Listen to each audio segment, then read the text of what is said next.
Doctor stock live. నేను మానస. ఉరుకుల పరుగుల జీవితం, మితిమీరిన ఒత్తిడి, మారుతున్న జీవనశైలి కారణంగా ఈ రోజుల్లో వయసుతో సంబంధం లేకుండా చాలా మందిని వేధిస్తున్న అతిపెద్ద ఆరోగ్య సమస్యల్లో గుండె జబ్బులు ఒకటిగా మారాయి. ఒకప్పుడు 50-60 ఏళ్లు దాటిన వారిలో ఎక్కువగా కనిపించిన హార్ట్ అటాక్లు ఇప్పుడు 20 నుంచి 30 ఏళ్ల యువతలో కూడా కనిపిస్తున్నాయి. అసలు మన గుండె ఆరోగ్యం ఎందుకు ఇంతగా ప్రభావితమవుతుంది? గుండెపోటు రావడానికి ప్రధాన కారణాలు ఏంటి? మారుతున్న జీవనశైలిలో మన గుండెను ఆరోగ్యంగా ఎలా కాపాడుకోవాలి? ఈ విషయాలన్నింటిపై మనకు అవగాహన కల్పించడానికి ఈరోజు మన స్టూడియోలో ఉన్నారు ఓమ్ని హాస్పిటల్కి చెందిన ప్రముఖ కార్డియాలజిస్ట్ డాక్టర్ అతికుర్ రెహమాన్ గారు. మరి వారితో మాట్లాడి మరిన్ని విషయాలు తెలుసుకునే ప్రయత్నం చేద్దాం. ముందుగా డాక్టర్ గారితో మాట్లాడాలి అనుకున్న వాళ్ళైతే స్క్రీన్పై స్క్రోల్ అవుతున్న నెంబర్స్కి కాల్ చేసి మీకు ఎలాంటి సమస్య ఉన్నా కూడా డాక్టర్ గారితో మాట్లాడొచ్చండి. నమస్కారం డాక్టర్ గారు. నమస్కారం. ముందుగా అసలు మనకి అంటే ఓమిని హాస్పిటల్లో ఎలాంటి స్పెషాలిటీస్ ఉన్నాయి, అలాగే ఇవి ఏ బ్రాంచ్లలో ఉన్నాయి అనేది మన ప్రేక్షకులకు ఒకసారి వివరణ ఇవ్వండి. ఓమ్ని హాస్పిటల్ టోటల్ 5 బ్రాంచెస్ ఉన్నాయి. ఇందులో తెలంగాణలో 3 బ్రాంచులు ఉన్నాయి. హైదరాబాద్లోనే ఒకటేమో కూకట్పల్లి, ఒకటేమో నాంపల్లి, ఇంకోటి కొత్తపేటలో. అదే ఆంధ్రప్రదేశ్లో చూస్తే వైజాగ్లో, ఇంకోటి కర్నూలులో. ఓకే. మరి డాక్టర్ గారు ముఖ్యంగా అంటే నెక్స్ట్ మనం క్వశ్చన్కి వెళ్ళే ముందు ఓమిని హాస్పిటల్కి సంబంధించి మనం ఒక చిన్న ఏవి చూసేద్దాం. ఏవి please. Welcome to Omni Hospitals. Experience the difference led by a team of experienced specialists, providing comprehensive care 24/7, equipped with cutting-edge technology for accurate diagnosis and advanced treatments. From emergency care to specialized services, we are there to take care of all your healthcare needs.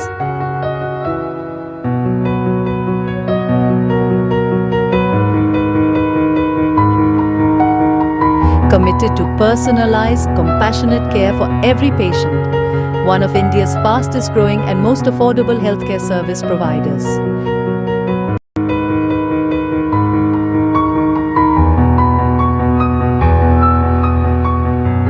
Visit us at Omni Hospitals.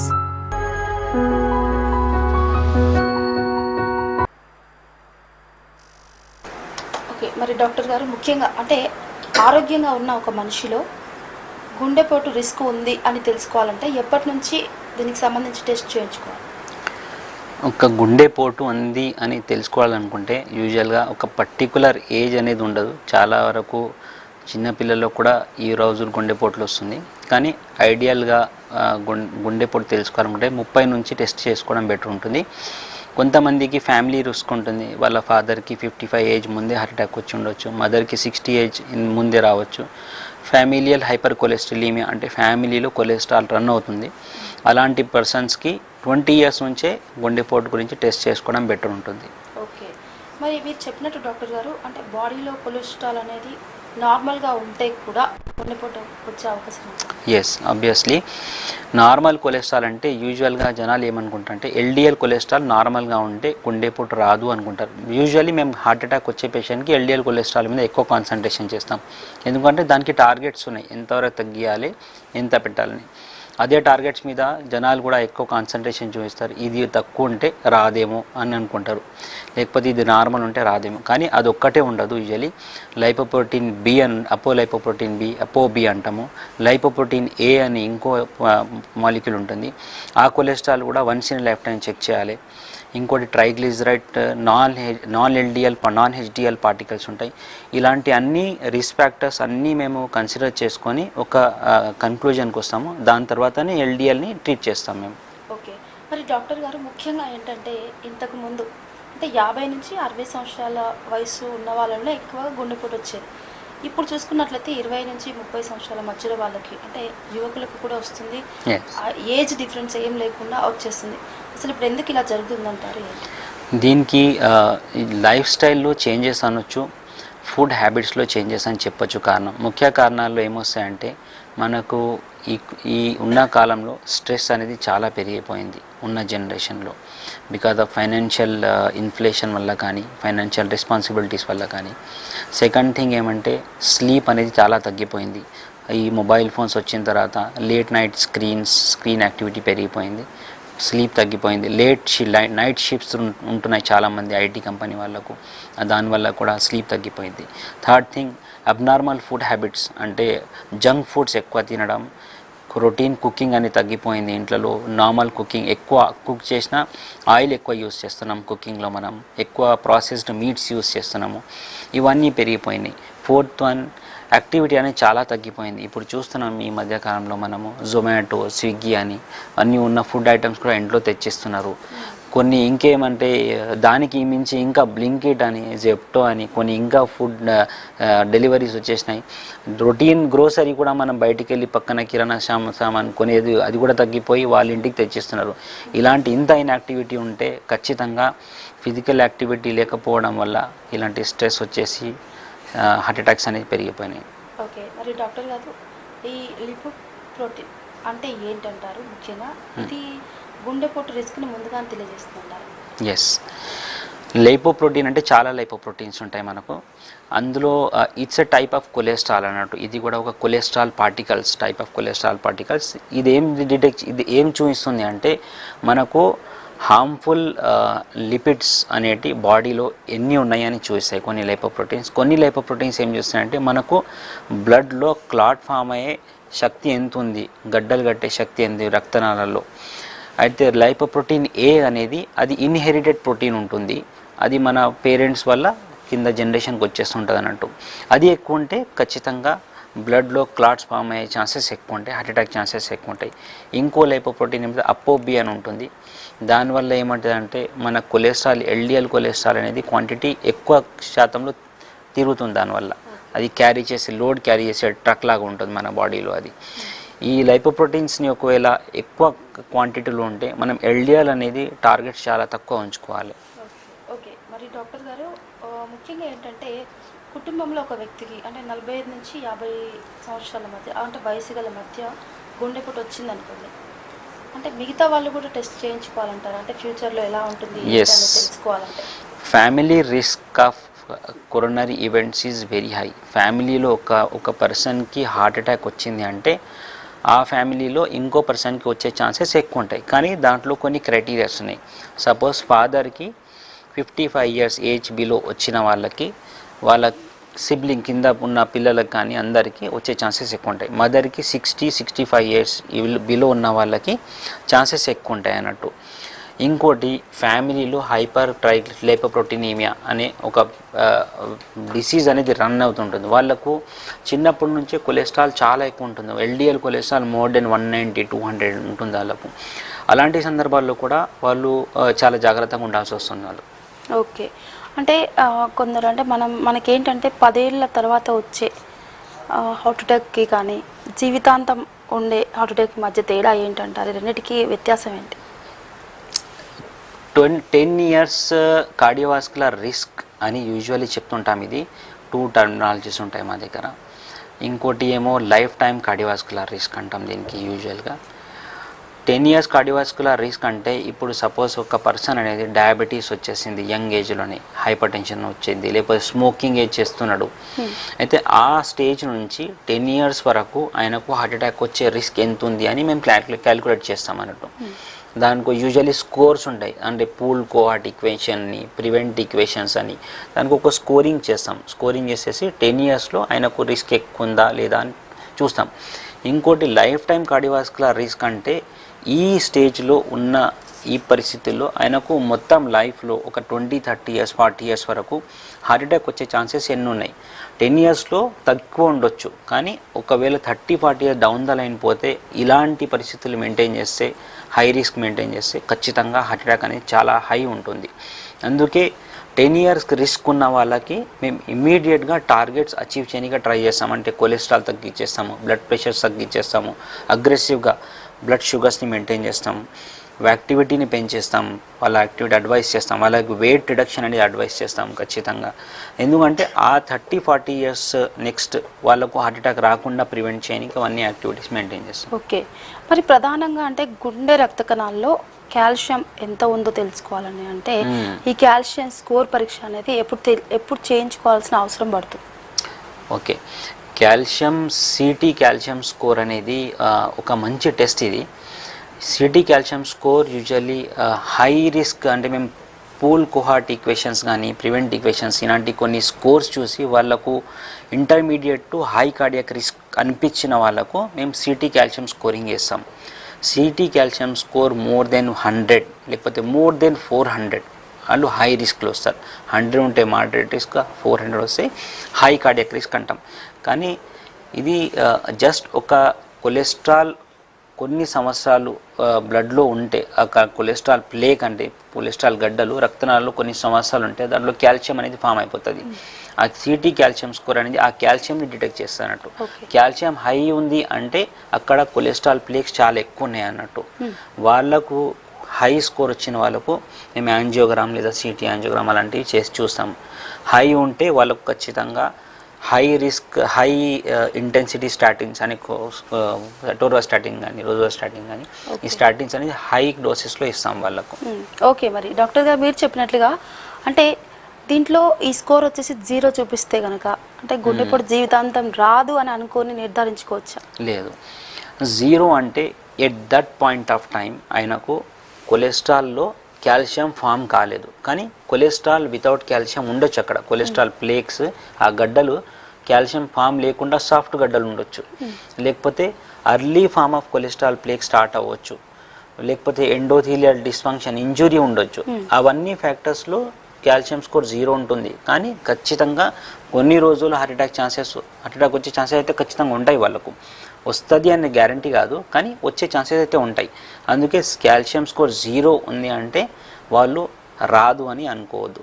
వేరే risk factors consider చేయాలి అందులో. అంటే నాకు LDL cholesterol ఎలా ఉంది, diabetes ఉందా, hyper tension ఉందా, sugar ఎక్కువ ఉందా బాడీలో, లేకపోతే హై రిస్క్ ఫిజికల్ యాక్టివిటీ అంటే నేను అసలు కదలిక లేకుండా సెడెంటరీ లైఫ్ స్టైల్ అంటే హై స్ట్రెస్ ఉందా, ఇవన్నీ ఉంటే ఆ 0 ఉన్నా సరే వాళ్ళకు సిమ్టమ్ ఉంది అంటే హైయర్ టెస్టింగ్ కోసం వెళ్ళాలి ఖచ్చితంగా వాళ్ళు. ఓకే డాక్టర్ గారు, మరి మీకు కూడా ఎలాంటి గుండె సమస్యలకు సంబంధించి ఎలాంటి సమస్య ఉన్నా కూడా నేరుగా డాక్టర్ గారితో మాట్లాడాలి అనుకున్న వాళ్ళైతే స్క్రీన్ పై స్క్రోల్ అవుతున్న నెంబర్స్కి కాల్ చేసి నేరుగా మీ సమస్య ఏదైనా కూడా డాక్టర్ గారితో మాట్లాడచ్చు. లేదు హాస్పిటల్కి వెళ్ళాలి అనుకున్న వాళ్ళైతే ఓమ్ని హాస్పిటల్ అంటే మనకి స్క్రీన్ పైన ఉన్న నెంబర్స్ కూడా సేవ్ చేసుకోండి. అలాగే ఓమ్ని హాస్పిటల్ వచ్చేసి కార్డియాలజిస్ట్ డాక్టర్ అతిక్ ఉర్ రహమాన్ గారు అయితే అందుబాటులోనే ఉంటారు. మీకు ఎలాంటి సమస్య ఉన్నా నేరుగా డాక్టర్ గారిని అయితే వెళ్ళి కలవచ్చండి. మీ సమస్య ఏదైనా కూడా నివృత్తి చేసే దిశగా అయితే తను చెప్తూ ఉంటారు. మరి నెక్స్ట్ డాక్టర్ గారు ముఖ్యంగా ఏంటంటే ఈ కొలెస్ట్రాల్ అంటే ఎలాంటి గుండె సమస్యలు లేని వాళ్ళు ప్రతి సంవత్సరం ఏ టెస్ట్ చేయించుకోవాలి? అంటే ఈ ట్రెడ్మిల్స్ టెస్ట్ అంటుంటారు కదా, యూజువల్గా ఎలాంటి గుండె సమస్య లేదు. యాన్యువల్ చెకప్లో కార్డియాక్ యాక్టివిటీ కార్డియాక్ పరంగా రిస్క్ ఉందా లేదా అని చెప్పనికే ఒకటి ఈసీజీ ఎప్పటికీ చేయించాలి, ఒకటేమో కొలెస్ట్రాల్ టెస్ట్ చేయించుకోవాలి, హెచ్ఎస్సిఆర్పి చేయించుకోవాలి, ఇన్ఫ్లమేషన్ ఉందా లేదా, 2D ఈకో చేయించుకోవాలి, ట్రెడ్మిల్ టెస్ట్ కూడా చేయాలి. మీ ఇంతకుముందు ట్రెడ్మిల్ టెస్ట్ గురించి మాట్లాడుతున్నారు.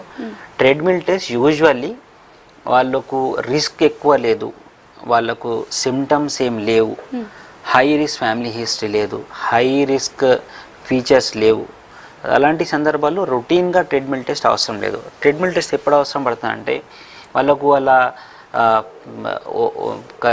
ఆక్యుపేషన్ డిమాండ్ ఉంటుంది వాళ్ళకి. అంటే వాళ్ళు కొన్ని హై యాక్టివిటీ ఆక్యుపేషన్స్ ఉంటాయి. అలాంటి సిచ్యువేషన్లో జిమ్ ట్రైనర్స్ ఉంటారు, జిమ్కి వెళ్ళే పీపుల్ ఉంటారు, లేకపోతే వాళ్ళకి ఎక్కువ వాకింగ్ చేసేది, హై మెట్లు ఎక్కేది, ఇలాంటి కొన్ని హై ఆక్యుపేషన్ రిస్క్ ఉన్న వాళ్ళకు ఆ ట్రెడ్మిల్ టెస్ట్ చేసి ఫస్ట్ చెప్తాం వాళ్ళు ఈ ఆక్యుపేషన్కి సెట్ అవుతారా లేదా. ఇంకోటి జిమ్ స్టార్ట్ చేస్తున్నారు, లేకపోతే జిమ్లో యాక్టివిటీ పెంచలేకపోతున్నారు, అలాంటి పీపుల్ కూడా ఒకసారి ట్రెడ్మిల్ టెస్ట్ చేసుకొని పోయి జిమ్ చేయడం, హై ఇంటెన్సిటీ జిమ్ చేయడం మంచిగా ఉంటుంది. కొంతమందికి సిమ్టమ్స్ ఉంటాయి కానీ వాళ్ళకు ఈసీజీ చేస్తే నార్మల్ ఉంటుంది. అలాంటి పీపుల్లో కూడా ట్రెడ్మిల్ చేస్తే ఆ యాక్టివిటీ టైంలో ఈసీజీ నోట్ రికార్డ్ చేస్తే ఆ సిమ్టమ్స్ అనేది బయటకు వచ్చేస్తాయి, ఈసీజీ చేంజెస్ అనేది బయటకు వచ్చేస్తాయి అన్నట్టు. Okay, so these people treadmill test important. Okay, మరి డాక్టర్ గారు కొందరు అంటే కొలెస్ట్రాల్ ఉన్న వాళ్ళు రెగ్యులర్గా మందులు వాడుతూ ఉంటారు. అంటే అలాంటి వాళ్ళకి ఈ రక్తనాళాల్లో గడ్డలు అనేవి తగ్గుతాయంటారా? ఫ్యూచర్లో ఎలాంటి సమస్యలు ఎదుర్కొంటారు? అంటే రెగ్యులర్గా ఈ కొలెస్ట్రాల్ ఉన్న వాళ్ళు మందులు వాడాల్సిందేనా? ఒక్కసారి కొలెస్ట్రాల్ ఎక్కువ వచ్చేసింది అంటే వాళ్ళకు సపోజ్ ఏదో యాంజియోగ్రాము సిటీ యాంజియోగ్రాము చేసి వాళ్ళకు రక్తనాళాల్లో గడ్డలు ఉన్నాయని తెలిసినాయి, క్లాట్స్ ఉన్నాయని తెలిసినాయి. అలాంటి cholesterol plaques cholesterol statin start చేసినాం, మనం మెడిసిన్ స్టార్ట్ చేసినాం, అవి కొంతవరకు ఒక 10-20% తగ్గొచ్చు. యాక్టివ్ కొలెస్ట్రాల్ ప్లేక్స్ ఒక 10-20% తగ్గొచ్చు. కానీ అది 80-90% తగ్గిపోయి నార్మల్ కొరనీస్ అయిపోతాయంటే అది జరగదు. కానీ కొన్ని ప్లేక్స్ ఎలా ఉంటాయంటే ఆ కొలెస్ట్రాల్ ప్లేక్స్ చాలా సున్నితంగా ఉంటాయి, వెరీ ఫ్రెజైల్. కొంచెం బ్లడ్ ప్రెషర్ పెరిగినా అది బ్రేక్ అయిపోయి అక్కడ రక్తం అనేది గడ్డ ఫామ్ చేసి అది హార్ట్ అటాక్ వచ్చేస్తుంది. అది బ్రేక్ చేయనివ్వకుండా గట్టిగా దాని మీద పొరలాగా గట్టిగా ఫామ్ చేయడానికి ఇది స్టాటిన్స్ పనికి వస్తాయి అన్నట్టు. సెకండ్ థింగ్, ఒక్కసారి మీరు స్టాటిన్ స్టార్ట్ చేస్తే లైఫ్ టైం తీసుకోవాలంటే రిస్క్ని బట్టి మనం స్టాటిన్ కంటిన్యూ చేస్తాం. లో రిస్క్ ఉన్నారు వాళ్ళు statins very mild form of statin start చేసినాం, వాళ్ళు కొలెస్ట్రాల్ అనేది అన్నీ నార్మల్ అయిపోయినాయి, వాళ్ళ లైఫ్ స్టైల్ అనేది చేంజ్ అయిపోయింది, వాళ్ళకు డిస్కంటిన్యూ కూడా చేయొచ్చు. కాకపోతే ఆల్రెడీ హార్ట్ అటాక్ ఉంది, ఆల్రెడీ ప్లేక్స్ ఉన్నాయి, రక్త నాళాల్లో గడ్డలు ఉన్నాయి, వాళ్ళకు స్టాటిన్ ఒకసారి స్టార్ట్ చేస్తే లైఫ్ టైం కంటిన్యూ చేయడం బెటర్ ఉంటుంది. కాకపోతే ఇంటెన్సిటీ అనేది తగ్గియవచ్చు. హై ఇంటెన్సిటీ స్టాటిన్ నుంచి లో ఇంటెన్సిటీ స్టాటిన్ కూడా తీసుకురావచ్చు. ఓకే, అంటే మీరు చెప్పినట్లుగా అంటే ఈ కొలెస్ట్రాల్ ఉన్న వాళ్ళు రెగ్యులర్గా అంటే అది నార్మల్ స్థితికి అయితే రాదు అని అన్నారు. ఇన్ కేస్ వస్తుంది అంటే కొలెస్ట్రాల్ ప్లేక్స్ రావు, కొలెస్ట్రాల్ అయితే నార్మల్ స్టేజ్కి వచ్చేస్తుంది. ఓకే, అంటే ఈ మందులు రెగ్యులర్గా వాడే వాళ్ళంటే గుండెపోటు సమస్యలు వస్తాయి కాబట్టి ఫ్యూచర్లో ఇబ్బంది పడాల్సిన అవసరం ఉంటుంది. దీనికి ఏమైనా అంటే ఆహార లోపం ఏమైనా ఉంటుందా, ఆహారం తీసుకునే పద్ధతి ఎలా ఉండాలి, దానిపై ఒకసారి చెప్పండి.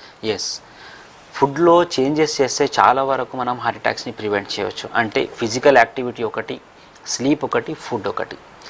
ఒకవేళ ఫుడ్లో చేంజెస్ అంటే ఏముండాలి అంటే హై కార్బోహైడ్రేట్స్ ఉన్న ఫుడ్స్ని కొద్దిగా తగ్గించాలి, హై కొలెస్ట్రాల్ ఫ్యాట్ కాంటెంట్ ఉన్న ఫుడ్ని తగ్గియాలి. మనం దేన్ని పెంచాలంటే ఫైబరస్ డైట్ని ఎక్కువ తీసుకోవాలి. ఫైబరస్ డైట్ అంటే వెజిటేబుల్స్ ఎక్కువ తీసుకోవాలి, ఫ్రూట్స్ ఎక్కువ తీసుకోవాలి మనము. మళ్ళీ ప్రోటీన్లో ఉన్న లెగ్యూమ్స్ కానీ సీరియల్స్ కానీ హై ప్రోటీన్ ఉన్న పదార్థాలను ఎక్కువ తీసుకోవాలి. కాకపోతే మీట్ అనేది కొద్దిగా తక్కువ క్వాంటిటీలో తీసుకోవాలి. ఎస్పెషల్లీ ప్రాసెస్డ్ మీట్ ఉంటుంది, అంటే స్టోర్ చేసిన మీట్ ఉంటుంది, అలాంటి స్టోర్ చేసిన మీట్ చాలా తగ్గించుకోవాలి. వన్స్ ఇన్ ఏ వైల్ తీసుకోవాలి. సాల్ట్ క్వాంటిటీ చాలా తగ్గించుకోవాలి. Salt not more than 5 grams అంటాం పర్ డే. అదే హార్ట్ ప్రాబ్లం ఉన్న వాళ్ళకైతే not more than 3 grams, 2.5 to 3 grams, అంతకంటే ఎక్కువ తీసుకోవద్దు. ఆయిల్ అనేది తగ్గించుకోవాలి. ఓకే, అంటే మనము అంటే కొందరు ఏంటంటే బరువు ఎక్కువగా ఉంటారు, లావు అయిపోతుంటారు. ఆ లావుగా ఉన్న వాళ్ళకి ఎక్కువ హార్ట్ అటాక్స్ వస్తూ ఉంటాయి అని ప్రధానంగా చెప్తూ ఉంటారు. ఇది ఎంతవరకు కరెక్ట్ అంటారు, నిజమేనా? లావుగా ఉన్న వాళ్ళలో రిస్క్ ఫ్యాక్టర్స్ ఎక్కువ ఉంటాయి, అందుకే హార్ట్ అటాక్స్ ఎక్కువ వస్తాయని చెప్తాము. కానీ యాక్చువల్లీ లావు దానికి హార్ట్ అటాక్ ఎక్కువ దానికి డైరెక్ట్ రిలేషన్ ఏం లేదు. రిస్క్ ఎక్కువ ఎందుకు ఉంటుందంటే లావుగా ఉన్న వాళ్ళలో ఇన్సులిన్ సెన్సిటివిటీ అనేది తగ్గిపోతుంది, ఇన్సులిన్ రెసిస్టెన్స్ వచ్చేస్తుంది. దానివల్ల బ్లడ్ షుగర్ షూటప్ అయిపోతుంది దాంట్లో. కొలెస్ట్రాల్ క్వాంటిటీ బ్లడ్లో చాలా ఎక్కువ ఉంటుంది, ఎల్డిఎల్ కొలెస్ట్రాల్ క్వాంటిటీ చాలా ఎక్కువ ఉంటుంది వాళ్ళకు. ట్రైగ్లిజరైడ్స్ ఇన్ఫ్లమేషన్ బాగా హై ఉంటుంది వాళ్ళకు. లావుగా ఉన్నారంటే డెఫినెట్గా వాళ్ళు ఫిజికల్ యాక్టివిటీ అనేది తక్కువ ఉండొచ్చు కంపారిటివ్లీ, అది అనుకుంటాం మనం. వాళ్ళ కంపేర్ టు నార్మల్ పర్సన్ వాళ్ళ ఫిజికల్ యాక్టివిటీ తక్కువ ఉండొచ్చు. అయితే ఇలాంటి సిచ్యువేషన్స్లో హార్ట్ అటాక్ అనేది నార్మల్ పర్సన్ కంటే కంపేర్ చేసుకుంటే ఎక్కువ ఉంటాయి వీళ్ళకు. సో డెఫినెట్గా వీళ్ళు వెయిట్ లాస్ చేసుకుంటే వీళ్ళకు హార్ట్ అటాక్ కార్డియోవాస్కులర్ ఈవెంట్స్ అనేది చాలా తగ్గిపోతాయి వీళ్ళకు. ఓకే, మరి డాక్టర్ గారు కొందరిలో ఏంటంటే పని ఒత్తిడి ఎక్కువగా ఉంటుంది, దాంతోపాటు వాళ్ళు విపరీతమైన టెన్షన్స్ పడుతూ ఉంటారు. మరి అలాంటి వాళ్ళల్లో కూడా ఈ హార్ట్ అటాక్స్ వచ్చే అవకాశం ఉందంటారా? ఎస్, స్ట్రెస్ వల్ల హార్ట్ అటాక్స్ అనేది చాలా ఎక్కువ. దానికి ప్రాబ్లం ఏముందంటే we cannot measure the stress properly. అక్యురేట్గా స్ట్రెస్ని మెజర్ చేయడం కానీ స్ట్రెస్ని డిటెక్ట్ చేయడం కూడా కొన్నిసార్లు డిఫికల్ట్ అయిపోతుంది. దానివల్ల మనము స్ట్రెస్ ఎంత ఉంది, దానికి ఎంత తగ్గియాలి చెప్పడం కష్టం. బట్ డెఫినెట్లీ స్ట్రెస్ అనేది ఒక కార్డియోవాస్కులర్ ఈవెంట్ తెచ్చే హై రిస్క్ ఫ్యాక్టరే. స్ట్రెస్ని తగ్గియాలి అంటే మెడిటేషన్ చేయాలి ఖచ్చితంగా. మీరు స్ట్రెస్ వల్ల ఎందుకు వస్తుంది అని చెప్తే, స్ట్రెస్ ఎక్కువైన వాళ్ళలో స్లీప్ తగ్గిపోతుంది, వాళ్ళలో ఆకలి అనేది ఎక్కువ అయిపోతుంది, వెయిట్ గెయిన్ అయ్యే ఛాన్సెస్ ఎక్కువ ఉంటుంది, లేకపోతే బాగా ఆకలి తగ్గిపోయి మసిల్ లాస్ అనేది అన్నీ జరిగిపోతుంది. క్యాటోకోలమైన్స్ హార్మోనల్ ఇంబ్యాలెన్స్ జరుగుతుంది వాళ్ళ దాంట్లో. స్ట్రెస్ హార్మోన్స్ పెరిగిపోతాయి, దానివల్ల బీపీ అనేది షూటప్ అవ్వచ్చు, కొలెస్ట్రాల్ ప్లేక్స్ ఉంటాయి అవన్నీ రప్చర్ అవ్వచ్చు, హార్ట్ అటాక్ రావచ్చు. ఓకే, మరి ఎక్కువగా అంటే ఒక్కసారి గుండెపోటు వచ్చిన వాళ్ళకి అంటే ప్రధానంగా ఒకసారి స్టంట్ వేస్తారు, వేసిన తర్వాత కూడా మళ్ళీ గుండెపోటు వస్తుంది, ఎందుకంటారు? ఎస్, ఇది చాలామంది పేషెంట్ నాకు రొటీన్గా అడుగుతుంటారు, సార్ మేము గుండెపోటు వచ్చిన తర్వాత ఒక స్టెంట్ వేసుకున్నాము, మళ్ళీ ఆ రక్తం పల్చబడే ట్యాబ్లెట్లు కూడా తింటున్నాము. అప్పుడు స్టెంట్ మళ్ళీ ఇంకో గుండెపోటు రాదు అని మాకు గ్యారంటీ ఉందా అంటే ఆ గ్యారంటీ అనేది ఉండదు. రక్తం పల్చబడే ట్యాబ్లెట్లు వేసుకున్నా సరే, ఒక స్టెంట్ వేసుకున్నా సరే, ఇంకో కొలెస్ట్రాల్ ప్లేక్ ఉండొచ్చు, లేకపోతే మీకు వేరే సమస్యలు దీంతో పాటు ఉండొచ్చు. డయాబెటీస్ ఉండొచ్చు, హైపర్ టెన్షన్ ఉండొచ్చు, లేకపోతే కిడ్నీ ప్రాబ్లం ఉండొచ్చు, స్మోకింగ్, ఆల్కహాల్, ఇవన్నీ సైడ్లో జరుగుతుండొచ్చు. High carbohydrate diet, high fat diet తీసుకుంటున్నారేమో, సెడెంటరీ లైఫ్ స్టైల్ ఉన్నది. ఇవన్నీ రిస్క్ ఫ్యాక్టర్స్ కూడా ఒక రిస్క్ ఫ్యాక్టర్ కిందికే వస్తాయి. ఇవి ఏది ఎక్కువ ఉన్నా సరే ఇంకో హార్ట్ అటాక్ వచ్చే ఛాన్సెస్ ఎక్కువ ఉంటాయి. సో ఒక స్టెంట్ వేసిన తర్వాత మేము జస్ట్ స్టెంట్ చుట్టే తిరగం. మేము స్టెంట్ కంటే ఎక్కువ వాళ్ళ లైఫ్ స్టైల్ మాడిఫికేషన్లో ఎక్కువ కాన్సన్ట్రేట్ చేస్తాం. మేము వాళ్ళ లైఫ్ స్టైల్ చేంజ్ అయితే కొన్ని రోజుల తర్వాత మేము రెండు రక్తం పల్చబడే ట్యాబ్లెట్ ఇస్తాం ఇనీషియల్గా. ఆ 2 కంటే తగ్గించి 1 ట్యాబ్లెట్ మీద వస్తాం. స్టార్టింగ్ ఇనీషియల్గా హై డోస్లో ఇస్తాం మేము ఇనీషియల్గా. వాళ్ళ లైఫ్ స్టైల్ మాడిఫై చేసుకుంటే ఆ హై డోస్ నుంచి లో డోస్ మీదకి వచ్చేస్తాం. మల్టిపుల్ ట్యాబ్లెట్స్ మీద సింగిల్ ట్యాబ్లెట్ మీద తీసుకొచ్చేస్తాం.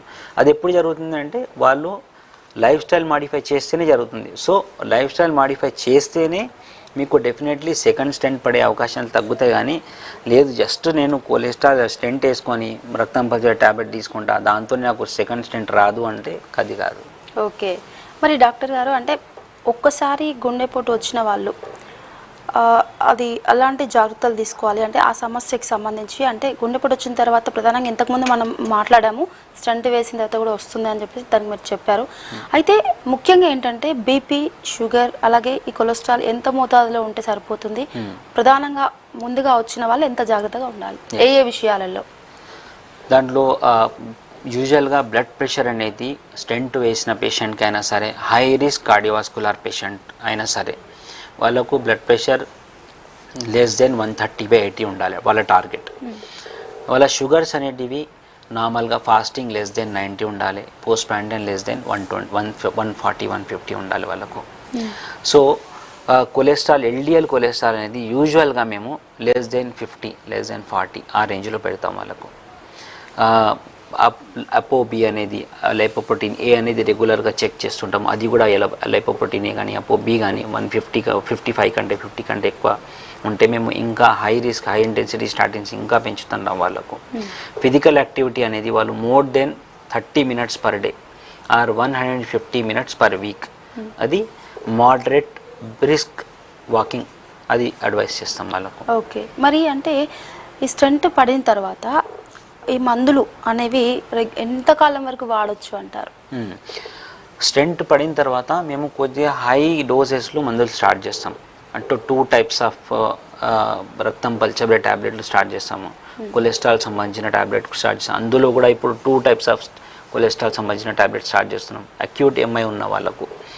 దెన్ వేరే బేస్డ్ అపాన్ ద ఎల్వి మన వాళ్ళ కార్డియాక్ ఫంక్షన్ని బట్టి కొన్ని మందులు స్టార్ట్ చేస్తాం. 4 different types of medicine start చేస్తాం. దానికి GDNT అంటాం, గైడ్లైన్ డైరెక్టెడ్ మెడికల్ థెరపీ అంటాం. హార్ట్ వీక్ అయిపోతుంది స్టెంట్ హార్ట్ అటాక్ వచ్చిన వాళ్ళకు. స్టెంట్ వేసిన తర్వాత కూడా హార్ట్ ఫంక్షన్ అనేది తొందరగా తిరిగి రాదు, అది దానికి టైం పడుతుంది.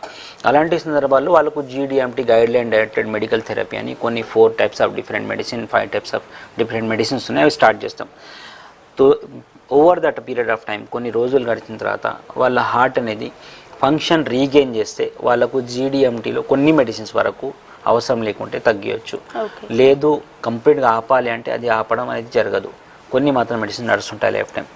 కొన్ని సంవత్సరాల తర్వాత 1 or 2 years తర్వాత రక్తం పల్చబడే ట్యాబ్లెట్ల క్వాంటిటీ అనేది తగ్గిపోవచ్చు. 2 tablets నుంచి 1 tablet తీసుకొచ్చేస్తాం.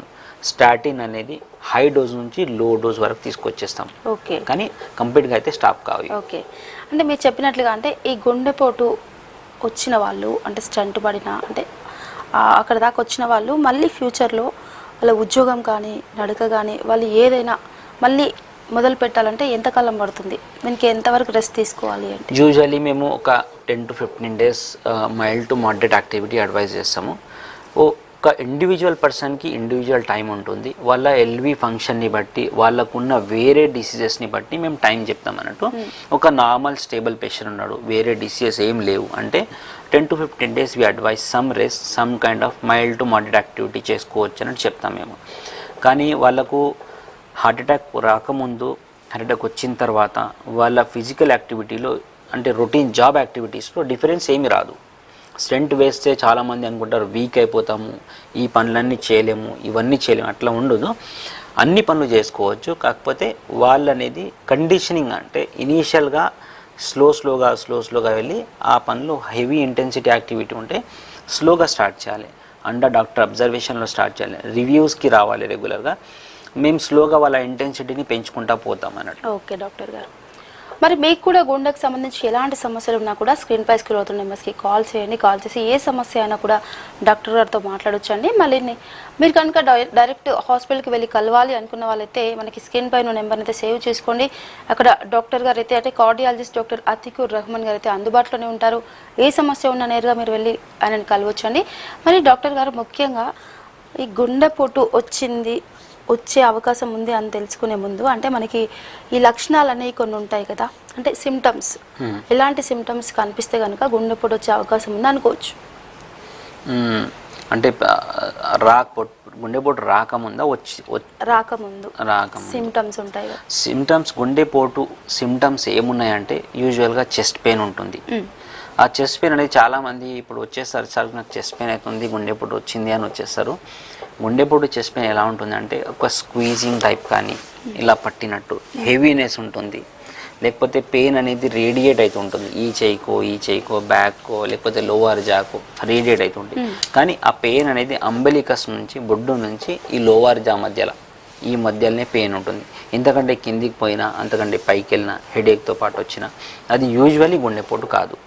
సెకండ్ థింగ్ ఏమంటే గుండెపోటు వచ్చినప్పుడు పెయిన్తో పాటు స్వెట్టింగ్, ప్రొఫ్యూజ్ స్వెట్టింగ్ లేకపోతే మైల్డ్ ఫార్మ్ ఆఫ్ స్వెట్టింగ్, అంటే వాళ్ళు యాక్టివిటీ చేయకపోయినా కూర్చున్నా సరే పెయిన్తో పాటు స్వెట్టింగ్ వచ్చేస్తుంది వాళ్ళకు కూర్చున్న జాగానే.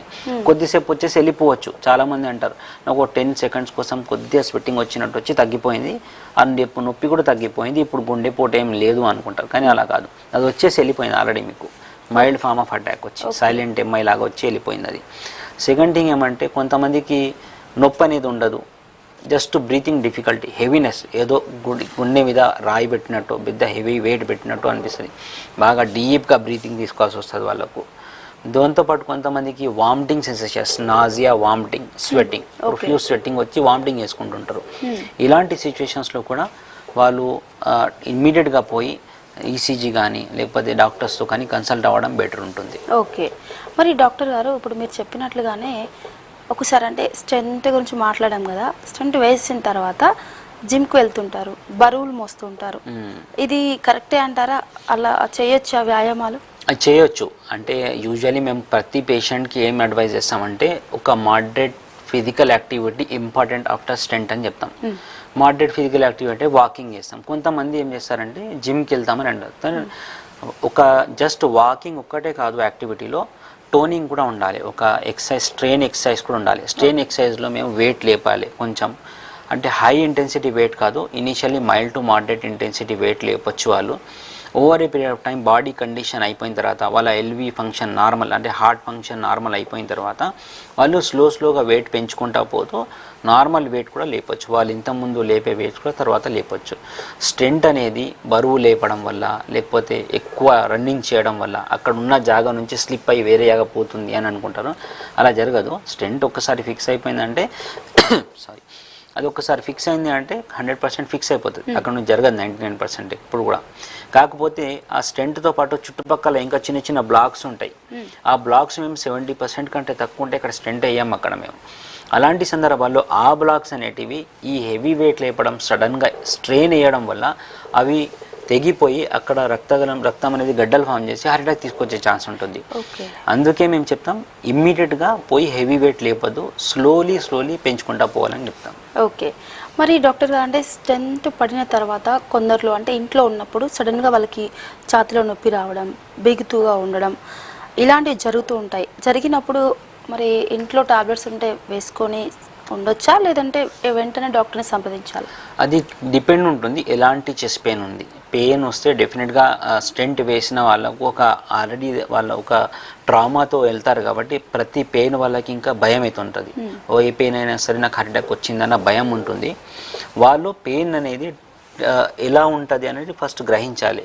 పెయిన్ యూజువలీ స్క్వీజింగ్ పెయిన్ ఉంటుంది, బరువు లాగా ఉంటుంది, హెవీ బ్రీతింగ్ డిఫికల్టీ అవుతుంటుంది కొన్నిసార్లు, లేకపోతే స్వెట్టింగ్ వస్తుంది, profuse sweating, nausea, vomiting, lower jaw pain, ఎలాంటి సిచ్యువేషన్, గిడ్డినెస్, పెయిన్తో పాటు బాగా తల తిరిగేస్తుంది, బీపీ లో అయిపోతుంది, ఇలాంటి సందర్భాల్లో వాళ్ళు హార్ట్ అటాక్ ఉంది అని ఫస్ట్ అనుకోవాలి. అది ఉన్నా లేకున్నా సరే. లేదు పెయిన్ సివియర్గా ఉంది, ప్రొఫ్యూజ్ స్వెట్టింగ్ వస్తుందంటే ఒక సబ్లింగ్వల్ ట్యాబ్లెట్ ఇస్తాం మేము రాసి, SOS కింద వేసుకోండి పెయిన్ అని అంటాము. ఆ సిచ్యువేషన్లోనే ఆ ట్యాబ్లెట్ వేసుకోవాలి వాళ్ళు. లేకపోతే యాజ్ సూన్ యాజ్ పాసిబుల్ హాస్పిటల్కి పోయి ECG చేయించుకోవడం బెటర్ ఉంటుంది. ఓకే, మరి డాక్టర్ గారు ముఖ్యంగా ఈ బైపాస్ సర్జరీ అనేది చేస్తారు. చేసిన తర్వాత పూర్తిగా గుండెపోటు అనేది నయమవుతుందా, లేదంటే మళ్ళీ రక్త కణాలు గడ్డ కట్టే అవకాశం కనిపిస్తుంది? బైపాస్ అనేది యూజువల్లీ బైపాస్ మనం ఇప్పుడు చూస్తాం. బైపాస్ మీనింగ్ ఏంటంటే ఒక రక్తనాళంలో బ్లాక్ ఉంది, అక్కడ నుంచి రక్తం పోవట్లేదు, అయితే మేము వేరే ట్రాక్ క్రియేట్ చేస్తాం. ఆ రక్తం బ్లాక్, ఆ రక్తనాళం బ్లాక్ అయిన ప్లేస్ని బైపాస్ చేసేసి ఎక్కడైతే నార్మల్ వెజల్ ఉంటుందో అక్కడ పోయి ఇంకో వెజల్ని అటాచ్ చేసేస్తాం. అది బైపాస్. అది ఆ బైపాస్ చేసినంత మాత్రాన ఆ వెజల్లో ఉన్న బ్లాక్ మాత్రం ఎక్కడికి పోదు, అంతే ఉంటుంది. ఆ బ్లాక్ ఉంది అంటే డెఫినెట్గా ఇంకో బ్లాక్ ఫామ్ అయ్యే ఛాన్సెస్ ఎక్కువ ఉంటాయి వాళ్ళకు, ఒక బ్లాక్ ఉన్న వారికి. అందుకే బైపాస్ అయింది అంటే 100% మనకు డిసీజ్ పోయిందని కాదు. ఇంకోటి ఏమంటే బైపాస్లో 2 టైప్స్ ఆఫ్ వెజల్స్ అటాచ్ చేస్తాం. ఒకటేమో ఆర్టరీని అటాచ్ చేస్తాం, దానికి లీమా ఆర్టరీ అంటాం, లెఫ్ట్ ఇంటర్నల్ మెమరీ ఆర్టరీని తీసుకుపోయి అటాచ్ చేస్తాం. ఇంకోటేమో వీనస్ గ్రాఫ్ట్స్, సఫినస్ వీనస్ గ్రాఫ్ట్ కానీ వీనస్ గ్రాఫ్ట్ కాళ్ళ నుంచి చేతుల నుంచి తీసి వీనస్ గ్రాఫ్ట్స్ కొన్ని అటాచ్ చేస్తాం అన్నట్టు. ఆ వీనస్ గ్రాఫ్ట్ ఏమో 10 ఇయర్స్లో ఒక 80-70% మెంబర్స్లో క్లోజ్ అయిపోయే ఛాన్స్ ఉంటుంది. ఆ గ్రాఫ్ కూడా అంటే అన్ని మెడిసిన్స్ తీసుకున్నా సరే, అన్ని జాగ్రత్తలు పడినా సరే 60 to 70 మెంబర్స్లో ఆ వీనస్ గ్రాఫ్ట్స్ అన్నీ క్లోజ్ అయిపోతాయి. అయితే ఇన్ జనరల్గా గ్రాఫ్ట్ వేసిన తర్వాత గ్రాఫ్ట్లు కూడా క్లోజ్ అయిపోతాయి బైపాస్లో. వేయకపోతే కూడా కొత్త వెజల్స్లో మళ్ళీ బ్లాకేజ్ వచ్చే ఛాన్సెస్ కూడా ఉంటాయి, ప్రొవైడెడ్ వాళ్ళు అన్ని ట్యాబ్లెట్స్ రెగ్యులర్గా తీసుకోవాలి, అన్నీ మేము చెప్పిన జాగ్రత్తలు అన్నీ పాటించాలి, రెగ్యులర్గా రివ్యూకి రావాలి, డాక్టర్ని కలవాలి, టెస్టులు చేయించుకోవాలి. అప్పుడే వాళ్ళకు నెక్స్ట్ అటాక్ అనేది తగ్గిపోయే ఛాన్స్ ఉంటుంది. ఓకే, మరి డాక్టర్ గారు ఈ సర్జరీ తర్వాత అంటే దీని తర్వాత కొందరు ఏంటంటే ఆల్కహాల్ కానీ ధూమపానం ఇలాంటివి చేస్తూ ఉంటారు. మరి వీళ్ళు మొత్తం పూర్తిగా మానేయాలంటారా, మానేస్తేనే మంచిదంటారా, అప్పుడప్పుడు తీసుకున్నా ఏం కాదు? హార్ట్ అటాక్ రాకముందు స్మోకింగ్ చేయడం అనేది చాలా బ్యాడ్ అది హార్ట్ కోసం. ఈవెన్ కొంతమంది ఏమంటారు, ఒక 5 సిగరెట్ 20 సిగరెట్ తీసుకుంటే నేను 10 తీసుకుంటా హార్ట్ అటాక్ తర్వాత, స్టెంట్ అయిన తర్వాత 2-3 తీసుకోవచ్చా అంటారు.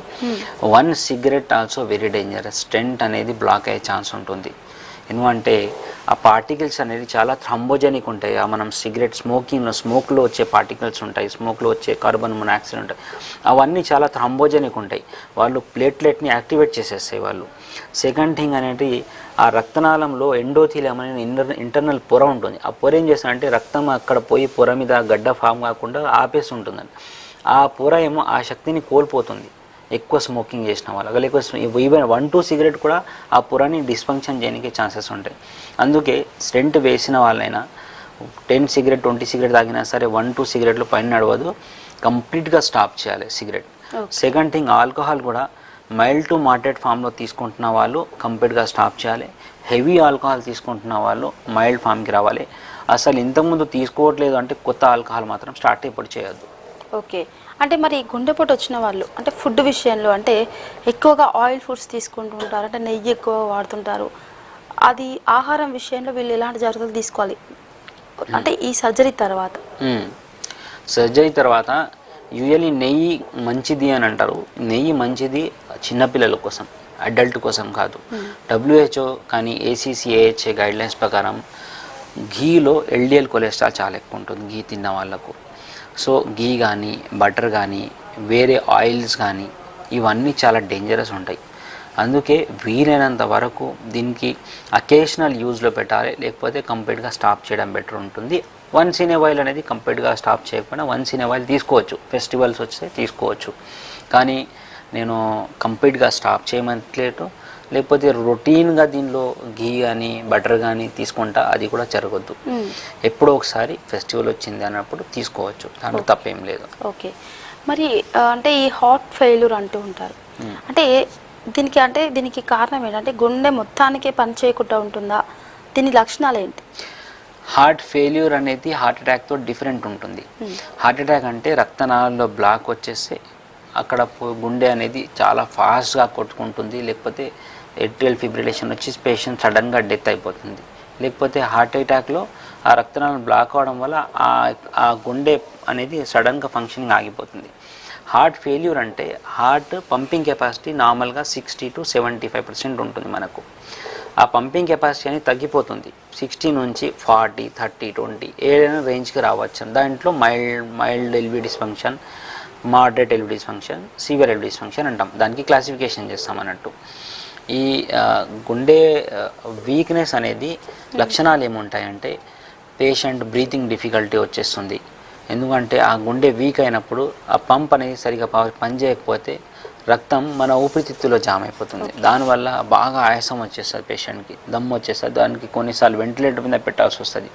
కాళ్ళలో వాపు వచ్చేస్తుంది, కడుపు కూడా బాగా ఉబ్బిపోతుంది, నీళ్లు దాంట్లో కలెక్ట్ అయిపోతుంది. దానివల్ల యూరిన్ ఫ్రీక్వెంట్గా రావడం, లేకపోతే నాక్టర్నల్ నాక్చూరియా అంటాం. నైట్ చాలాసార్లు లేచిపోయి యూరిన్ చేస్తుంటారు ఊరికే వాళ్ళు, నాక్చూరియా వస్తుంది. స్లీప్ ఉంటుంది వాళ్ళకు.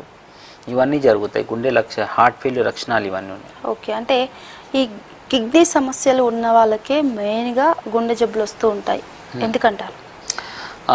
కిడ్నీ సమస్య ఉంది అంటే దానికి డిఫరెంట్ రీజన్స్ ఉండొచ్చు.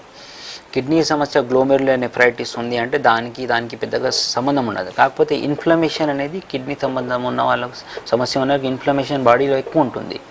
కిడ్నీ ప్రాబ్లం ఉంది అంటే వాళ్ళకు ఫిల్టరేషన్ తగ్గిపోయింది అంటే వాళ్ళకు కొలెస్ట్రాల్ క్వాంటిటీ కూడా ఎక్కువ ఉండొచ్చు. వాళ్ళకు వేరేది ఇన్సులిన్ రెసిస్టెన్స్ ఎక్కువ ఉంటుంది వాళ్ళకు. ఇలాంటి పీపుల్స్కి cardiac renal induced hormonal dysfunction అయిపోయి వాళ్ళకు ఆర్టరీస్ అనేది సరిగా పనిచేయవు వాళ్ళకు. అందుకే కిడ్నీ పేషెంట్స్కి చూస్తుంటాం డిఫ్యూజ్ బ్లాకేజెస్ ఉంటాయి యాంజియోగ్రామ్ చేస్తే మేము. అంటే నార్మల్ పీపుల్కి 1-2 చోట్ల బ్లాక్స్ ఉంటాయి, కానీ కిడ్నీ పేషెంట్కి యాంజియోగ్రామ్ చేస్తే కంప్లీట్గా అన్ని ఆర్టరీస్ ఒక సన్నగా అయిపోతాయి. అక్కడ కొన్నిసార్లు స్టెంట్ కూడా వేయనీకి రాదు మాకు. అందుకే కిడ్నీ పేషెంట్ కొద్ది చిన్న ప్రాబ్లం వచ్చినా ఫస్ట్ వాళ్ళు చెకప్ చేసుకోవడం బెటర్ ఉంటుంది. ఓకే, అంటే స్టంట్లు అనేది ఒక్కటేసారి అంటే ఒకరికి ఎన్ని స్టంట్లు పడే అవకాశం ఉంటుంది, ఎన్ని వేయచ్చు? ఒక ఆర్టరీ సైజ్ ఎంత ఉంటుందో మొత్తం ఆర్టరీ సైజ్ కూడా స్టెంట్ వేయచ్చు. కొన్నిసార్లు మేము చూస్తాం 10-12 స్టెంట్స్ కూడా వేసిన పరిస్థితులు ఉన్నాయి మాకు. We have seen that kind of cases also. చాలా వాళ్ళకు బ్లాక్స్ ఉంటాయి, వాళ్ళు సర్జరీకి సూటబుల్ ఫిట్ కారు వాళ్ళు. అలాంటి పరిస్థితుల్లో సంథింగ్ ఏదో చేయాలి వాళ్ళకు. మెడికల్ మేనేజ్మెంట్ పెడితే మళ్ళీ హార్ట్ అటాక్ వచ్చి చనిపోయే ఛాన్సెస్ ఉంటాయి. కాబట్టి మేము 10-12 స్టెంట్స్ కూడా పెట్టిన ఛాన్సెస్ ఉన్నాయి, సందర్భాలు ఉన్నాయి. అయితే ఆర్టరీ ఓవరాల్ లెంత్లో ఎక్కడ బ్లాక్ అయితే అక్కడ స్టెంట్ వేయచ్చు, ప్రొవైడెడ్ వాళ్ళ ఆర్టరీ సైజ్ అనేది స్టెంట్ వేసే స్టెంట్ సైజ్ కంటే ఎక్కువ ఉండాలి. సెకండ్ థింగ్ ఏమంటే వాళ్ళు సిఏబిజీ అంటే ఎక్కువ బ్లాక్స్ ఉన్న వాళ్ళకి మేము ఫస్ట్ సిఏబిజీ అడ్వైజ్ చేస్తాం. ఆ సిఏబిజీకి ఫిట్ కాని వాళ్ళకు మేము మల్టిపుల్ స్టెంట్స్ వేస్తుంటాం. ఒక్కసారి స్టెంట్ వేస్తే ఇంకోసారి బ్లాక్ వస్తే మళ్ళీ స్టెంట్ వేస్తాం, మళ్ళీ బ్లాక్ వస్తే మళ్ళీ, అంటే ఎన్నిసార్లు బ్లాక్ వస్తే అన్నిసార్లు స్టెంట్లు వేస్తాం. అన్నిసార్లు స్టెంట్లు వేయడం వల్ల అంటే పేషెంట్కి ఎలాంటి ఇబ్బంది జరగదు. స్టెంట్ వేయకపోతే ఇబ్బంది ఉంటుంది, అందుకే మేము స్టెంట్ వేస్తాం అక్కడ. కానీ స్టెంట్ వేస్తే ఇబ్బంది అంటే ఇప్పుడు లాస్ట్ నేను ఒక 2 months బ్యాక్ ఒక కేసు ఆల్రెడీ స్టెంట్ వేశారు, 2 years తర్వాత మళ్ళీ రిటర్న్ వచ్చారు వాళ్ళు. ఆ స్టెంట్ అనేది కంప్లీట్గా బ్లాక్ అయిపోయింది. అది ఆ స్టెంట్ మీద ఆ బ్లాకే తీసేసి ఆ స్టెంట్ మీద ఇంకో స్టెంట్ వేస్తాం మేము. కొన్ని సందర్భాలు 3 times కూడా స్టెంట్ వేస్తాం దానికి మళ్ళీ. అయితే స్టెంట్ వేస్తున్నాం అంటే అక్కడ బ్లాక్ ఉంది, వేయకపోతే ఖచ్చితంగా పేషెంట్కి నష్టం జరుగుతుంది, వేస్తే నష్టం జరగదు. కాకపోతే కండిషన్లో బ్లాక్స్ ఎక్కువ ఉన్నాయి వచ్చినప్పుడు అంటే ఖచ్చితంగా స్టెంట్ కాకుండా మేము బైపాస్కి అడ్వైస్ చేస్తాం మేము. ఓకే, మరి డాక్టర్ గారు ముఖ్యంగా అంటే ఈ గుండెకి సంబంధించి సమస్యలు ఉన్న వాళ్ళు చాలా వరకు చాలా భయపడుతూ ఉంటారు. అంటే సర్జరీ అన్నా కూడా భయపడుతూ ఉంటారు. ఏదైనా కూడా ఒకలాంటి అపోహల ఉన్న వాళ్ళు చాలామంది ఉన్నారు ఇప్పుడు కూడా. మరి అలాంటి వాళ్ళకి మీరు ఎలాంటి సూచనలు చేస్తారు, సలహాలు? సర్జరీ రొటీన్ కానీ రెండు కలిపి మీరు ఎలాంటి సజెషన్స్ చెప్తారు మన వాళ్ళకి? గుండె ఆల్రెడీ హార్ట్ అటాక్ ఉన్న వాళ్ళకి అడుగుతున్నాను. ఆల్రెడీ హార్ట్ అటాక్ వచ్చింది, మీ స్టెంట్ వేయించుకున్నారు, వేరే సర్జరీకి వెళ్ళాలా లేదా అంటే డెఫినెట్లీ వెళ్ళొచ్చు. దాంట్లో ఏం కాంట్రాఇండికేషన్ ఏం లేదు. ఈవెన్ గుండె సర్జరీకి కూడా వెళ్ళొచ్చు స్టెంట్ అయిన తర్వాత. కానీ మీరు వెళ్ళే ముందు ఒకసారి కార్డియాలజిస్ట్ని కలవాలి. మేము ఆ రక్తం పల్చబడే ట్యాబ్లెట్లు ఉంటాయి, అవి ఆపేస్తాం. మేము ఆపేసి 2-3 days 5 days based upon me medication ఏముందో దాని ప్రకారం మేము అడ్వైజ్ చేస్తాం ఇన్ని రోజులు స్టాప్ చేయాలనేసి. మీ హార్ట్ ఫంక్షన్ని చూస్తాం ఎలా ఉందో, దాని ప్రకారం మేము రిస్క్ ఎలా ఉందని డిటెక్ట్ చేసేసి ఆ రిస్క్ అనేది అనెస్థెటిస్ట్కి ఎక్స్ప్లెయిన్ చేస్తాం. ఎంత రిస్క్ ఉంది, హై రిస్క్ ఉంది అంటే అనెస్థెటిస్ట్ కొద్దిగా అలర్ట్ ఉండేసి హై రిస్క్లో ఇంట్యూబేషన్స్ కానీ వెంటిలేటర్ చేసుకున్నా కానీ ఆ సర్జరీ అనేది ఆపరేట్ చేసేస్తాడు. ఆ సర్జరీ ఇంపార్టెంట్ ఉంది, ఖచ్చితంగా చేయాల్సిందే అంటే దాని గురించి వెయిట్ చేయని అవసరం లేదు. మీరు వెళ్ళొచ్చు, హై రిస్క్ అయినా సరే వెళ్ళి సర్జరీ చేయించుకోవచ్చు. కాకపోతే అక్యూట్ హార్ట్ అటాక్ వచ్చింది, ఇప్పుడు అక్యూట్ నడుస్తుంది, దాంట్లో వేరే సర్జరీస్ చేయడం అనేది చాలా difficult. Better to first deal with acute అటాక్ని డీల్ చేసి దానికి స్టెంట్ వేయించుకొని సర్జరీకి వెళ్ళాలి.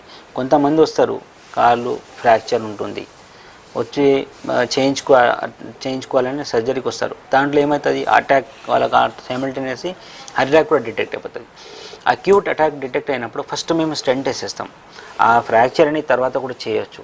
దానికి మాల్ పొజిషన్ అయినా మాల్ యూనియన్ అయినా సరే దానికి కట్ చేసి మళ్ళీ కరెక్ట్ చేయొచ్చు. కానీ అక్యూట్ అటాక్తో ఉంటాం పేషెంట్కి సర్జరీ చేస్తే అన్టేబుల్ డెత్ అయ్యే ఛాన్స్ ఎక్కువ ఉంటుంది. ఓకే, మరి డాక్టర్ గారు ముఖ్యంగా అంటే ఈ వీటికి సంబంధించి గుండె సమస్యలకు సంబంధించి మన ఓమ్నీలో అంటే లేటెస్ట్ ఎలాంటి ట్రీట్మెంట్స్ ఉన్నాయి ఏంటి అనేది కూడా ఒకసారి చెప్పండి. మాకు ఇప్పుడు సిటీలో కానీ ఇండియాలో జరిగే అన్ని లేటెస్ట్ టెక్నాలజీస్ ఓమ్ని హాస్పిటల్ ఉన్నాయి. మేము ఓసిటీ అంటే మల్టిపుల్ బ్లాక్స్ ఉన్న వాళ్ళకు చిప్ పీసీఐ చేస్తున్నాము, కాంప్లెక్స్ కొరోనరీ ఇంటర్వెన్షన్స్ కూడా చేస్తున్నాము, మళ్ళీ బైఫర్కేషన్స్ చేస్తున్నాము, లెఫ్ట్ మెయిన్ ఆర్టరీస్కి స్టెంట్స్ చేస్తున్నాము. ఓసిటీ కానీ ఐవాస్ కానీ, ఓసిటీ అంటే ఆప్టికల్ కోహరెన్స్ అంటే కెమెరా లాగా పెట్టి లోపల చూసుకుంటా మేము స్టెంట్ వేస్తాం అన్నట్టు ఆప్టిమమ్ స్టెంటింగ్ కోసం. మళ్ళీ ఐవాస్ చేస్తాము. రోటా అంటే కాల్షియం ఉన్న మొత్తం క్యాల్సిఫైడ్ వెజల్ ఉంటే దానికి ఆ మొత్తం కాల్షియంని బ్రేక్ చేయడానికి రోటా అనే ఒక మెషిన్ యూజ్ చేస్తాం, అది కూడా మా దగ్గర ఉంది. మళ్ళీ ఐవీఎల్ లిథోట్రిప్సీ, ఆ కాల్షియంని ఐవీఎల్ బ్లాస్ట్ చేసేసి కాల్షియంని తీసేసి స్టెంటింగ్ వేస్తాము, ఆ టెక్నాలజీ కూడా ఉంది మా దగ్గర. అంటే ఎలాంటి న్యూ టెక్నాలజీ ఉన్నా సరే మేము ఐఏబిపి పెట్టేసి కానీ లేకపోతే ఎల్బ్యాడ్స్ పెట్టేసి కానీ కూడా మేము ఇక్కడ ఆపరేట్ చేయగలిగే మా దగ్గర అంతా టెక్నాలజీ ఉంది. ఎలాంటి సమస్య ఉన్నా సరే గుండెకి సంబంధించి మీరు రావచ్చు, మాకు సంపాదించవచ్చు, మేము డెఫినెట్గా హ్యాండిల్ చేయగలం. ఓకే, మరి చివరిగా ఏంటంటే గుండె సమస్యలు రాకుండా ఉండాలంటే 2 మాటల్లో మన వాళ్ళకి ఏం చేయాలని జాగ్రత్తలు చెప్పాలి. 2 మాటలు అంటే ఫస్ట్ హెల్దీ లైఫ్ స్టైల్ ఉండాలి, ఫుడ్ హ్యాబిట్స్ కరెక్ట్గా ఉండాలి, ఆయిల్ తగ్గించుకోండి. నేను అందరికీ ఒకటే చెప్తాను, హార్ట్ అటాక్ ఉన్న వాళ్ళ పేషెంట్ కానీ హార్ట్ అటాక్ రాని వాళ్ళకు హార్ట్ అటాక్ వచ్చే ఛాన్స్ ఉంది అంటే ఆయిల్ అనేది మీ ఫుడ్ నుంచి తగ్గించుకోండి. మోస్ట్ ఇంపార్టెంట్ కల్పిట్ మన ఇండియన్ ఫుడ్ డైట్స్లో కంపేర్ చేస్తే ఇంపార్టెంట్ డైట్ ఫ్యాక్టర్ ఏముంది అంటే ఆయిల్ని తగ్గించుకోండి. వీలైనంత వరకు less than 5 ml of oil per day per person per meal, less than 15 ml per day. ఈ క్వాంటిటీ ఈ ఫార్ములాని గుర్తుపెట్టుకోవాలి అందరూ. Second thing, physical activity daily కనీసం 30 minutes అయినా బ్రిస్క్ వాకింగ్ ఖచ్చితంగా పెట్టుకోవాలి. మీరు ఫోన్లో మాట్లాడుకుంటూ వెళ్తున్నారా ఎలా వెళ్తున్నారా కానీ వాకింగ్కి అయితే వెళ్ళండి. థర్డ్ థింగ్, స్లీప్ అనేది 6 to 9 hours పెట్టుకోవాలి ఖచ్చితంగా. ఓకే డాక్టర్ గారు, మరి ఇప్పటి వరకు కూడా గుండెకి సంబంధించి అంటే గుండె సమస్యలు రాకుండా ఉండాలంటే ఎలాంటి జాగ్రత్తలు పాటించాలి, అలాగే గుండె సమస్యలు వచ్చిన వాళ్ళు ఆల్రెడీ గుండెపోటు వచ్చిన వాళ్ళు సర్జరీ కూడా చేసుకున్న వాళ్ళు ఎలా మూవ్ అవ్వాలి అనే విషయాలపై చాలా చక్కగా వివరించారు. Thank you so much. Thank you so much.